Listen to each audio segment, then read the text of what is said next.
দেশের সকল প্রকার বিনিয়োগ বন্ধ, বাইরের মানুষজন ইনভেস্ট করতে পারছে না, দেশের ইকোনমি স্থবির হয়ে আছে।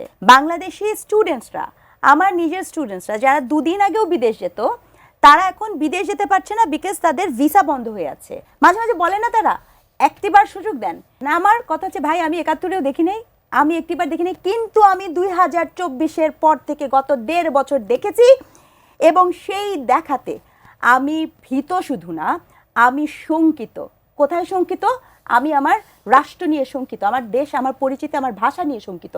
আমি দেখেছি যে জিন্না বাংলা ভাষায় কথা বলতে দেয় নাই, সেই জিন্নাকে উদযাপন করা হয়েছে।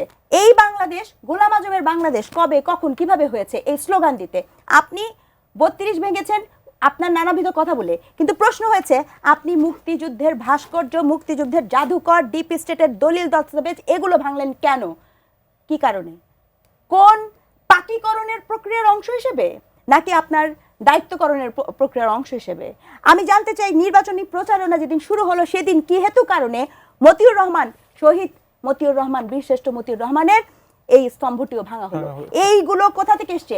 এগুলো দেখার জন্য ৭১-এ যাওয়া লাগে না। আমি খুবই গ্রেটফুল। কাজে বিএনপি যে বলে যে ৭১ দেখেছেন, আই এম ভেরি সরি, ৭১ পর্যন্ত যাওয়া লাগবে না। আপনি শুধু ২৪ থেকে এই পর্যন্ত বাংলাদেশে যা যা হয়েছে সেটুকু দেখান, বাংলাদেশের মানুষ বুঝে যাবে কি হয়েছে।